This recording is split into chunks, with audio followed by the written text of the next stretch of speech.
Tapke tuji shache rison ro shinje medo diji ponchon ba seje lombo dabo njibe go shache jabon chalan chanzo lo sanje kunji chinye yishe zonzi jen yishe namron jembe yang tupden shinda kidro wangpo je pema donga lingba so wande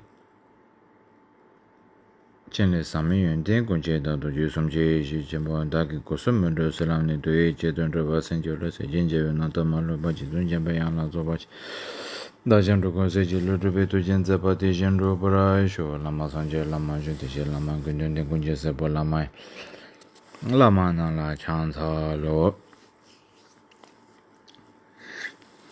주도자와 군제 예전건 받는 로베 산제 베만제 냠바 예전도 보소반데 다시 된건 로바센제 헬로 Dane simjen tamje la jeune no le la pe tonju drubas tonju drupe samaya ta do cheban zimbara sho lo jozon do wa zenjo lo jolam do lomba zenjo lam do ba za wa zenjo lo tuna yi so cha wa senje lo. So to all dearest Dharma sisters and brothers, respectfully, today again I wanted to share about a few Dharma words. So today I was thinking to share about the definition of a true warrior. You see, the definition of a true warrior doesn't mean you carry weapons in your hands, you put on full body armor and helmet and all of that and gear up and start killing and massacring and butchering innocent people and start to show off that you are so macho, It's a bit like Arnold Schwarzenegger and the Sylvester Stallone, when their iconic movies of the Hollywood is all about, and then I think there's one more good example.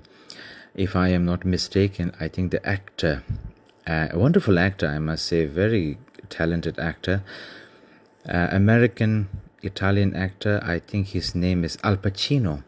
He acted in this very old movie in the 1970s or 60s. It's called, I think, the Scarface, yeah?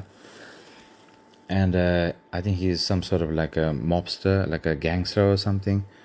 And he brings this huge machine gun with him in his hand and he goes to the gang members home and he says, say hello to my little friend, and then shooting everyone, yeah. And then we have John Rambo.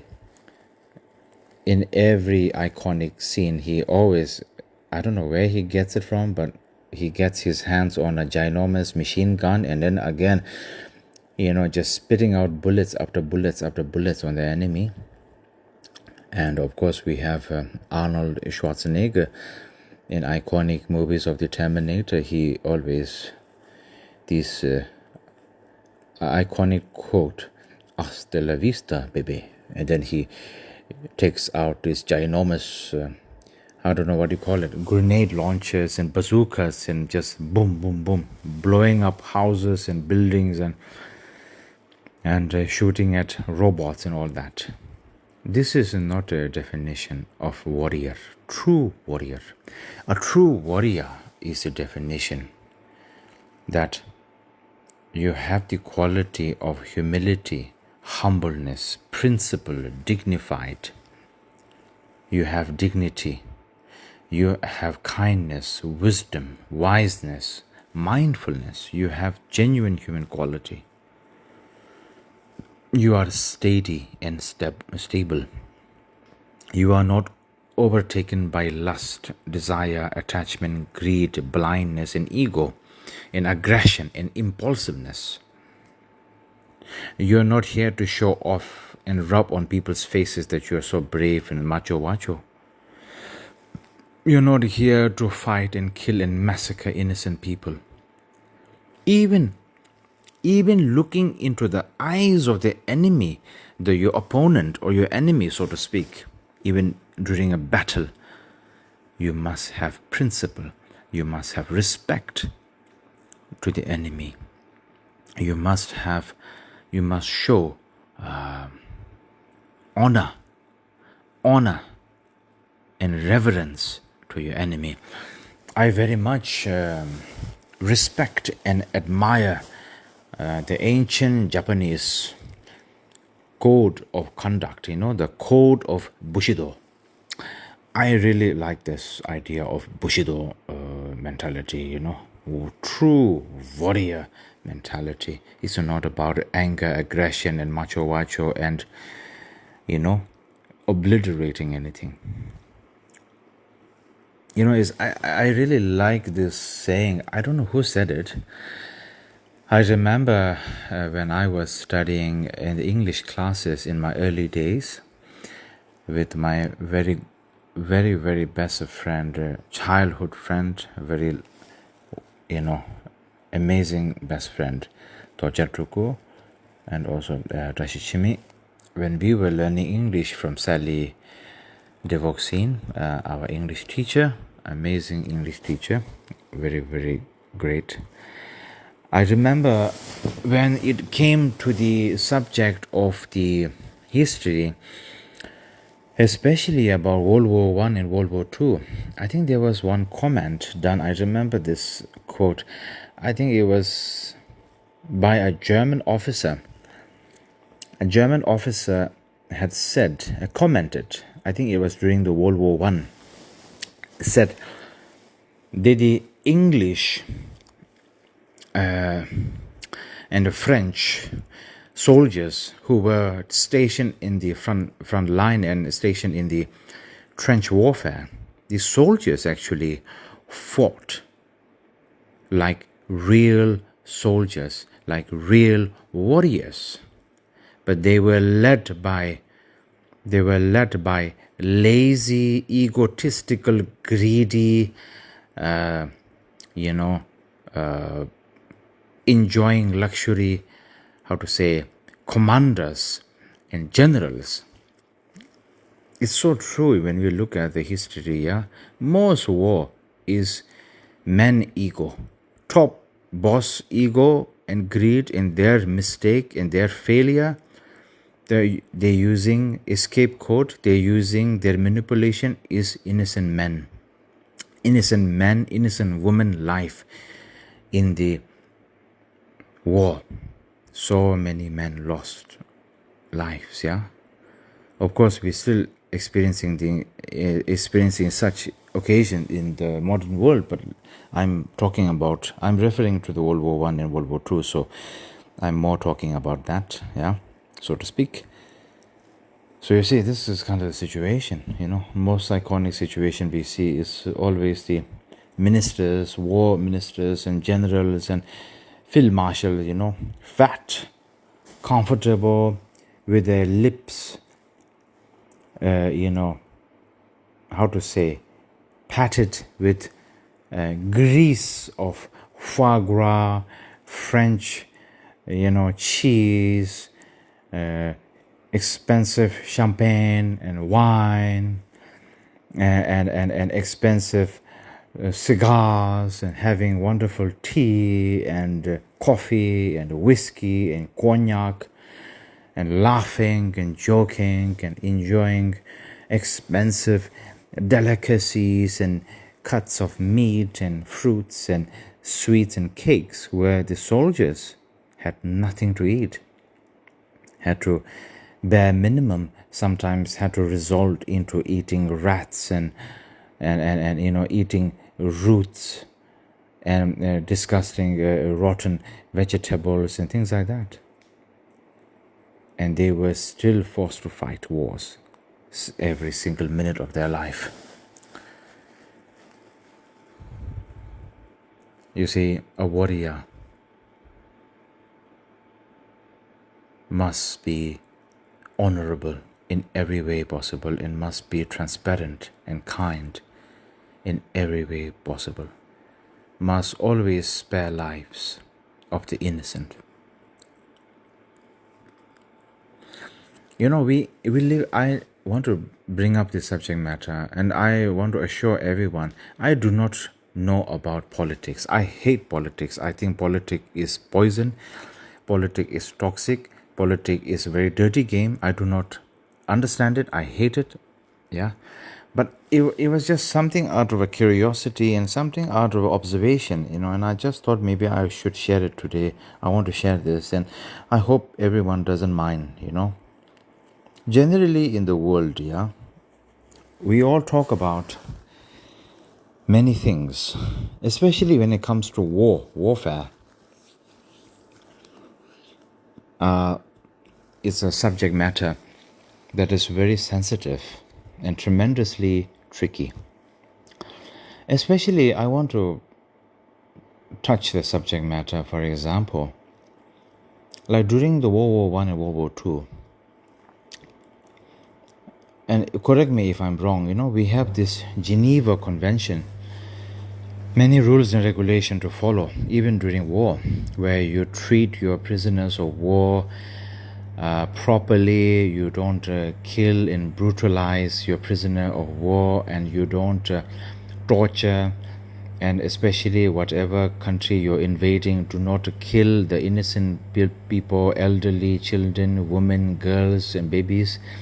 You don't rape and massacre and butcher, and you do not use chemical warfare on your during the war.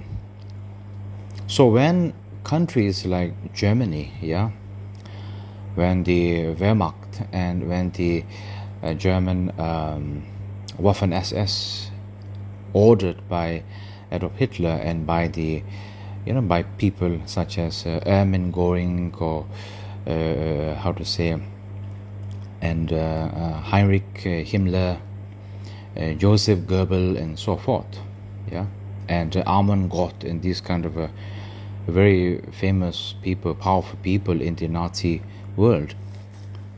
You see, when they were deployed in the war, and when the Germans did all what they did, the Nazis, extermination of the Jewish population, the gays, the gypsies, and all of that, and then also of the Blitzkrieg in England and in Europe, and then when they started to use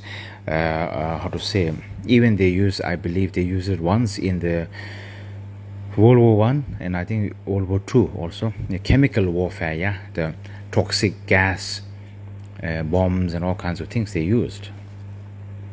And of course, prisoners of war, they treated them very badly, tortured them. Same thing with the Japanese. Under the rule of the Japanese Emperor Hirohito, when the Japanese reformation happened, World War I and World War II, especially when they talk about the Eastern Sun expansion, they wanted to conquer the world. They wanted to show to the West that they can really do it. So the Japanese, of course, everyone knows about it much better than me.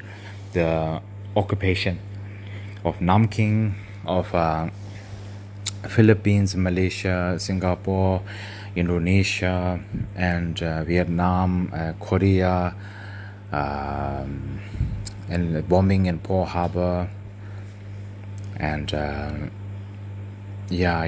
and Burma, and Taiwan, all of this, that happened. And of course the massacre in Manchuria and Nanking, what the Japanese did also during that time. I'm not blaming anyone, I'm just saying the war had created men in such situations, and then they behave in this way.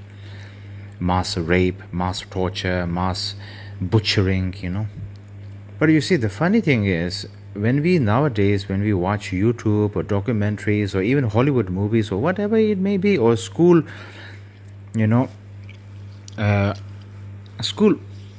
books,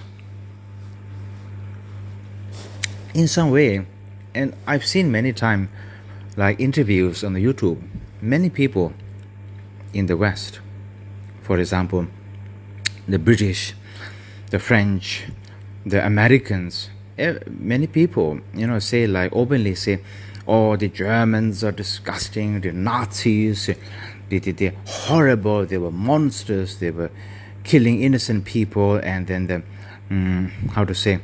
the extermination of the Jewish and the gays and the gypsies, unspeakable, disgusting. And when it comes to Japanese, the West will always portray them as these beastly, beastly people, raping and behaving in such unspeakable ways. And then the Japanese famous, the Unit 731 chemical warfare experiment on human beings. These kind of things the West condemn. And then of course, we have the very famous trial and tribulation for the Japanese and for the these Axis power people, the Japanese people and the Germans, about I don't know where it happened. This I think it happened in many places, didn't it? I think there's one trial in Nuremberg and trial in, I don't know, many countries. I'm not so sure exact places, but these trials, yeah, World War II war crime trials. And then after the trial was conducted, they executed many commanders and soldiers and people involved in the Nazi Waffen-SS and the Wehrmacht, and also from the Japanese military commanders or soldiers and generals, whatever. What I find very contradictory is that all said and all done, the funny and contradictory thing I find is, but then what about the Russian Red Army when they started to invade Poland, rape all the women, children and brutalize people? When they brutalize their own people, what about that? When they brutalize the innocent German women and the German girls and women, were brutalizing them, raping them, killing them, butchering them. So how is that acceptable? How the American soldiers raping, and torturing and killing innocent lives during World War II, French women, Italian women, so much. And then we have the very famous historical incident when the French army conjoined with the United States Army to fight in Italy to liberate the Italians from the Axis power and from the German Nazis and German Wehrmacht soldiers. It was a very clear documentation of the French soldiers and American soldiers also, but the French aligned soldiers from Algeria and Tunisia and Morocco, and these French French aligned or French occupied countries, they were also serving in the French army. How they completely, for I don't know how many days, 100 days or 120 days or something like that, there's a documentary about that, yeah, completely viewed the people as spoils of war and just rampage like beasts and animals. I don't think even animals behave this way, even worse than animals, brutalizing everyone. I mean, there's this document story of a priest, I think Catholic priest, trying to use his body to shield from these soldiers, these French aligned soldiers, these Algerian, Tunisian, these Moroccan soldiers, to prevent them to brutalize and abuse and rape a young girl, a very young, two sisters. So since the soldiers got angry, I read it in the documentary. You can all watch it in the internet and YouTube is there. I'm not creating some fake stories. But the soldiers, instead of listening to that, they brutalized and beat up and raped the priest himself, and killed him later on. So all of this action is considered okay and acceptable. And one thing I find so funny is, nowadays we see documents and like interviews given by American GI veterans who were deployed to the Vietnam War, and how they say, these are Vietnamese savages, these Viet Cong savages, they were killing all of us, they were bombing us, they were shooting us. They were disguised as normal people and farmers and children and women, but they were strapped with the dynamites and and bombs, and they would bomb us and all of this. They talk treacherous things that they say that when they were captured by the Viet Cong, how they would torture them, badly in the prison. But what I find so two-faced and contradictory here is, in the Geneva Convention, you're not supposed to use chemical warfare, where Americans did it. The napalm, the orange gas, it happened on so many occasions.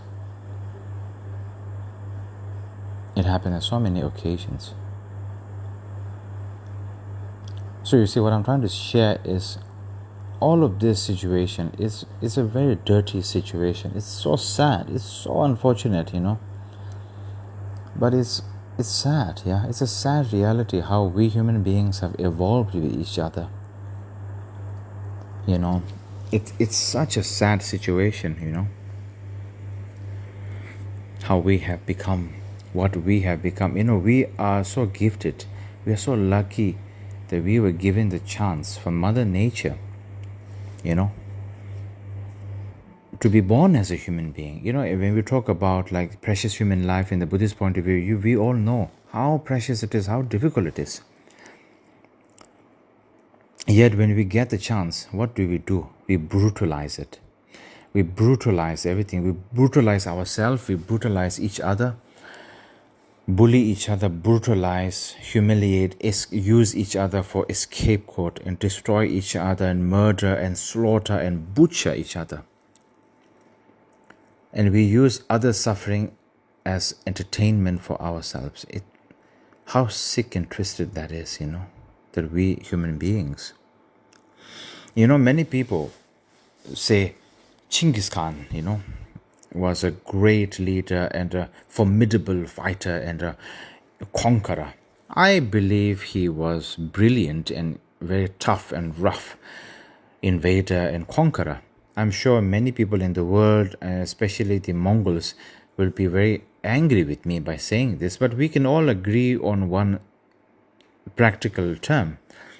Is during the rule, and I'm sure you can all read it, during the rule in invasion of the Mongol Empire, especially during the time of Chinggis Khan, in around all unification of Mongolia, the Chinese, Song dynasty, and the Mamluks, the Turkish Mamluks, the Rus, and the Ukrainians, the Russians, the Polish, the Hungarians, the Czechoslovakians, the Croats, the Croatians, the Serbians, the Austrians. I think till Austria they stopped, yeah. And so many they invaded, yeah. The Tibetans, of course, and so forth. And it is estimated, I don't know how accurate, but it is estimated during that rule of Chinggis Khan himself and his men, his soldiers, his commanders, his generals, responsible for killing human beings, yeah, your enemies and the innocent people, is almost like 5 to 6 million people, yeah, if I'm not mistaken. You can check it in the internet. I'm not lying about that, yeah. 5 million, 6 million people is so much. There are stories where, in some documents, when people used to ride from the areas, from the places from the east, like from the the regions from the I think it's from China to Turkey, to Kazakhstan, modern day Kazakhstan, Tajikistan, Uzbekistan, that region, people used to Persia, and this area, this region, back and forth, people used to travel for trading, trading. There were some stories when they were traveling and when they were crossing the, the empires of the I think modern day Turkey or Kazakhstan or somewhere, it must be that region. in the regions of the Chinese, the how to say, palace, yeah, or their wall regions, these Song Dynasty wall, they have their wall city, yeah. These outskirts, it was just filled with grease of human dead body grease, because everything was burnt, yeah, sacked and burnt, and piles of human head skeletons put up. I mean, we can imagine that time. What an horrific sight. 5 to 6 million people. I mean, that's not something to be proud of, yeah? That's not something to be proud of. All of us, when we accidentally harm someone, or accidentally maybe harm an insect or mosquito or fly, or squash them or do something, we feel so much guilty, and regret is overwhelming. We're doing prayers and confessions and all we can. Accidentally, okay? That time, people didn't do accidentally. People precisely, concentratingly killed and butchered and killed and chopped, yeah, and burnt. That's not something to be proud of. However, a great leader and commander you are, but that's not something to be proud of, to kill so many people. I've never heard of animals doing that to each other. However, animals do have a tendency to fight each other for mating, to fight each other for rivalry, to fight each other for exerting strength and power and alpha mentality. And yes, these kind of things in the animal kingdom they have. But that is conducted in a certain way, yeah? They don't go around brutalizing all the time. I've never heard that in so many occasions. I think it's in very rare occasions there are some chances, some rare chances, and some rare occasions that may happen, but very rare, not like human beings, yeah? This is not considered, this is not considered a warrior. A warrior is fully transparent, kind, as I said, gentle, merciful, equal, humble, stable, wise, dignified, filled with all the genuine qualities of a human being, always mindful, caring, loving, forgiving, never letting impulsiveness take over, never letting ego, greed, aggression, and blindness take over. That's the beauty of being a true warrior. And related to this, I want to also mention about samayas. Samaya is not a dreadful weapon. If anybody tries to use samaya as a weapon to kind of demonize innocent people's trust, to kind of control people, to try to take advantage of people's, and try to use people for their own benefit, is completely wrong. Samaya is a very beautiful way of saying true commitment, true dedication, true personification of, showing one's admiration and love in the purest way, without having any mundane, slipperiness of lust and desire and anything negative emotion. It's all pure emotion, pure intention and motivation. Samaya happens from both sides, a teacher, a guru, and the disciple and the follower. It happens from both sides. Both sides must take very precise measures of samaya, very carefully, very cautiously. Something so smooth and so wonderful, so positive, so uplifting and inspiring. Something to cherish, something to feel honored and to feel grateful for. And samaya is a choice. It's a choice you make. It's like saying either you are all in or you're all out. Either you fully trust or you don't trust. There's no in between. There's no playing games. There's no like in between. Yes, no, yes, no, I don't know, yes, no, I don't know, yes, no. No. It's either yes or a no. It's a very clear and clean decision. It's very clear and clean cut and clean move and clean passageway, clean step. And samaya should never be brutalized, should never be used as a weapon. If anyone does that, that's completely wrong. It's the worst thing you can do. It's completely not Dharma, it's completely not Vajrayana, it's completely nothing to do with Buddhism or the teachings of the Buddha or Guru Rinpoche or anyone. But when you take upon the serious matter of samaya, you should not take it with fear and trembling. You should take it with seriousness. You should take it with honor and dignity. You should take it with genuine inspiration and genuine love and genuine admiration and feeling that you're so fortunate. You're so fortunate, You got the opportunity. And through that mentality, you should, through this having of that right attitude, right motivation, right attitude, and right view and right conduct towards the taking upon the samaya, and that is the same exact. You should have the right view, right motivation, right conduct, right practice, right view on your practice path, on your spiritual path and on your practice path. And this is the best way possible. And always you must understand, never take anything for granted. Never take anything for granted. And very important that you must understand, when a genuine master, when a genuine guru comes down to your level and shows you exactly who he is and what he is, completely transparent and gets down to the same level as you, you shouldn't just take it like, oh yeah, look at the guru, he not perfect, he like this, he like that, oh like that. No, rather than criticizing and smearing your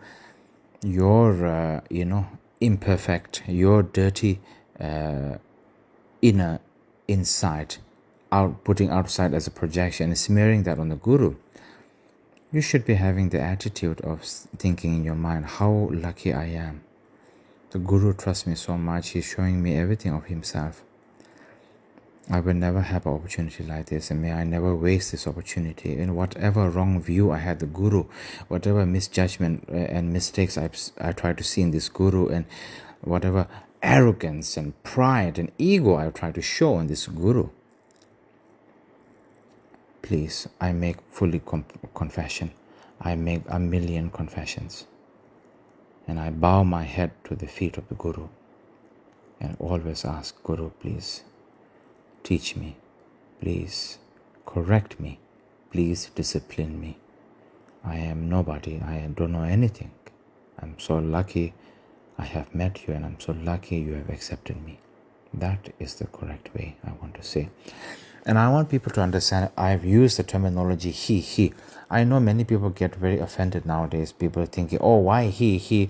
Tibetan Buddhism is a very patriarchy, is all about the male chauvinism, is about the man.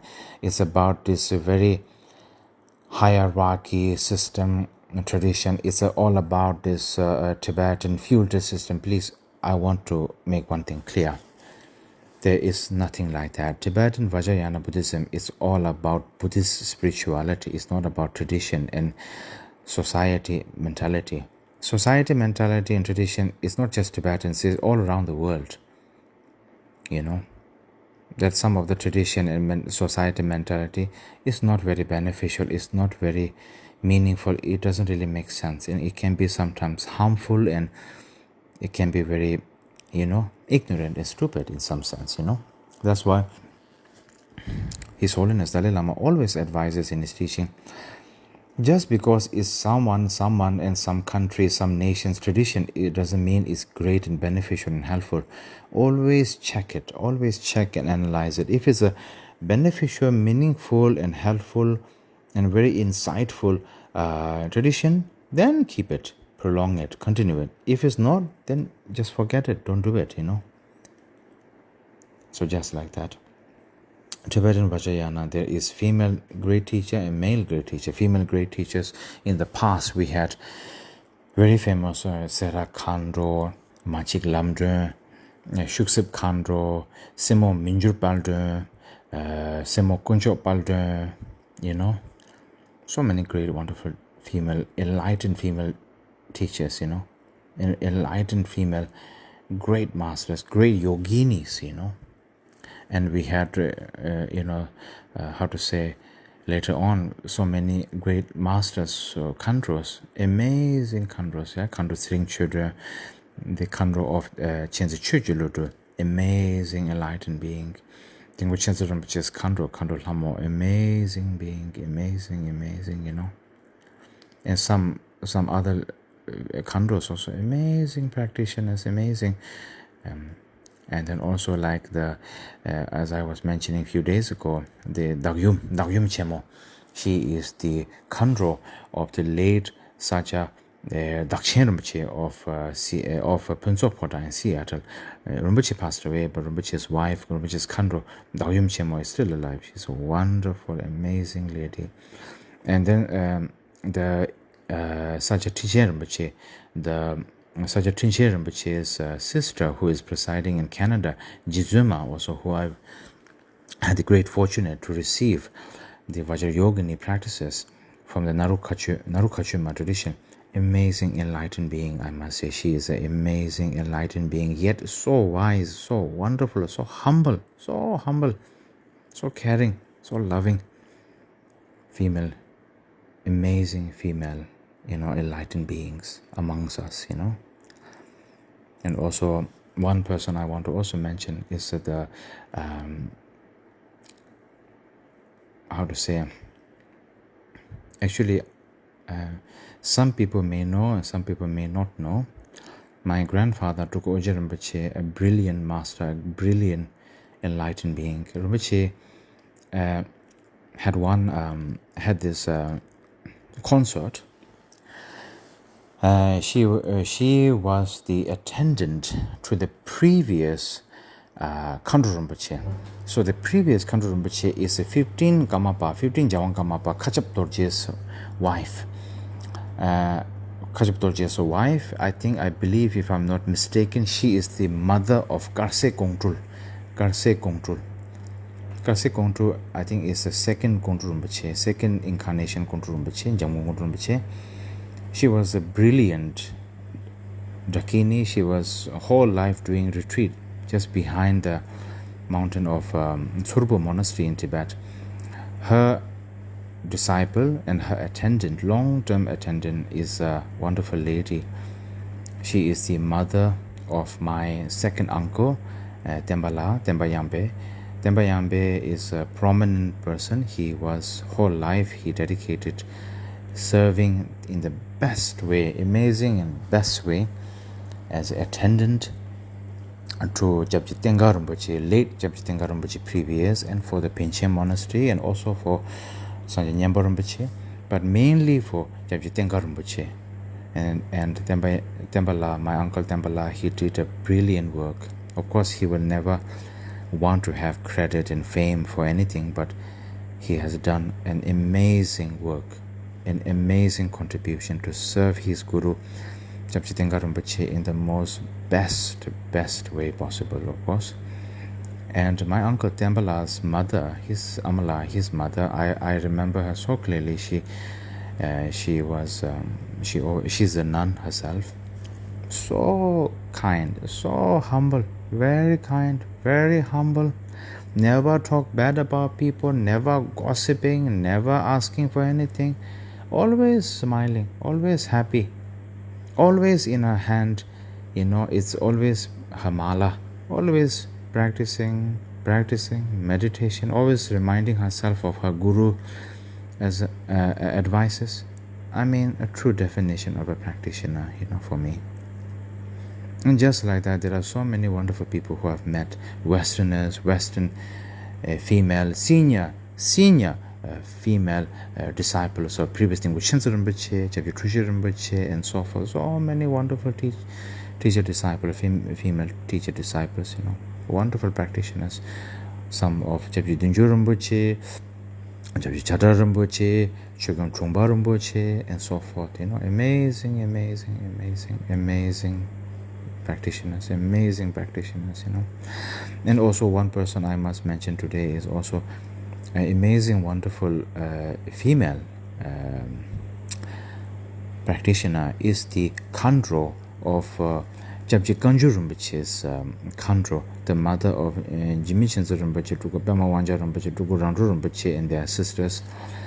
Their mother, the wife, the Khandro of Kanju Rinpoche's wife, Khandro, late Khandro, amazing practitioner, amazing lady, so dignified, so honorable, so elegant, incredible lady, I must say. And also one person I really want to mention is not someone that so many people mention. It's two people. As we are now talking about the female teachers, female practitioners and wonderful female practitioners from the Tibet. One is Nedin Chonle Rinpoche, previous life Khandro, the mother of Khyentse Yeshe, Ujin Topja, and Ziga Kondro Rinpoche, Jan Jansen, and Digi Wangmo, their mother. Incredible lady. Always practicing meditation, humble, so kind, so wise also. But always never wasting time, always meditation, practice, always in hand the mala, Incredible, I must say. And also, I must say, the mother of Kyabje Dzongsa Khyentse Rinpoche, I think her name was late Mayum, I think Mayum Jamyang or something. I'm not very, I'm not very good with names. So she is the mother of Dzongsa Khyentse Rinpoche and Dongsen Garab Rinpoche, Semo Yeshe, Dongsen Jambal, and so forth. Yeah, amazing lady, extremely humble, extremely dedicated, extremely wonderful lady. Even though she died at a very young age, I must say she was incredible. The stories that I have heard of her, and the picture, when I look at her picture and when I look at her eyes, I can see what a loving, kind, humble lady, so kind. Every picture I've seen of her, she dressed up so humble, so simple dress, nothing special, nothing flashy.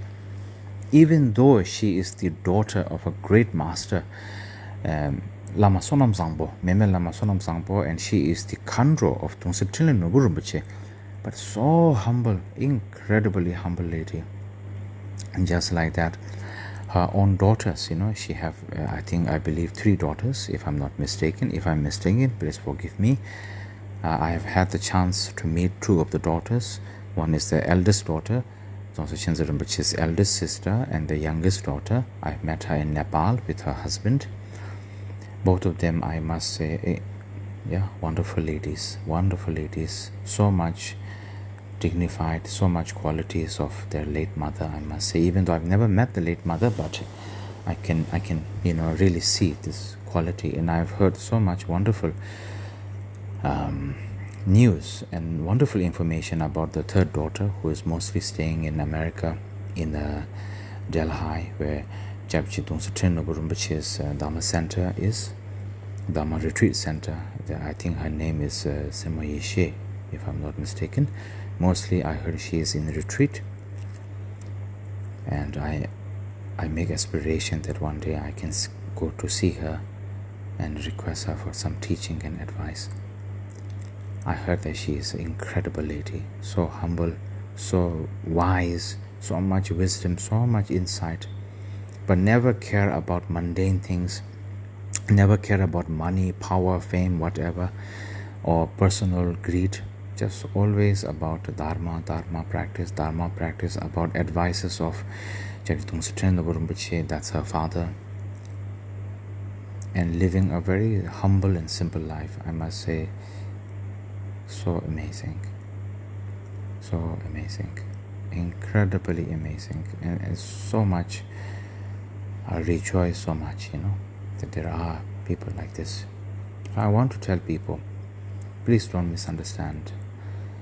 Tibetan Vajrayana is not about man, no. It's not about men and women. There are so many wonderful teachers, and nowadays we have Mindroling Khandro Rinpoche, amazing teacher, very disciplined, very strict, very wise, but incredible teacher. We have Sima Sora Soti Chara Rinpoche's daughter, amazing, wonderful practitioner, wonderful teacher also, So we have so many like this. It's completely wrong for anyone, either is a man or woman, doesn't matter. But if anyone claims themselves to be, they are enlightened, they are Rinpoche, they are Dakini, they are Khandroma. Nowadays I've seen so many, around the whole world, from Tibet, from Kham area, from Tibet, from around the whole world.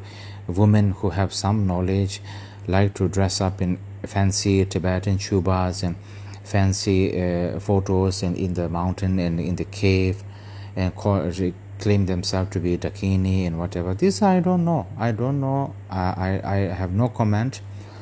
The only comment I have is, I do not believe and I do not think Yishit Soja Menda Rawa Sera Khandro Shuksip Khandro, and Machik Lamdro were doing that. I don't think during their age, in their time, their generation, when they were alive, I don't think they were running around telling people, look at me, I am Dakini, I am Khandroma, ha, hallelujah, halala, lalala, lululu, lilili, And of course, obviously, we don't have camera that time, but I don't think they will be giving money in coin to people and saying, take a paint, make a painting of me in the beautiful scenery beside this mountain and lake, I don't mean to be criticizing, but I just don't think that's what they did. So there are so many female, brilliant, amazing, enlightened female beings and female teachers and female yoginis in Tibet, even to this day. So it's not about men and women. It's really about the practice. It's really about the inner quality and the mind quality and the mind maturity. That is for today. I hope everyone understands, and please, again, I genuinely forgive me, please, genuinely forgive me if I say anything wrong or anything harmful or anything hurtful. I bow my body, speech and mind, and I say I'm genuinely sorry and forgive me. I will not repeat again my mistake. Thank you so much, everyone.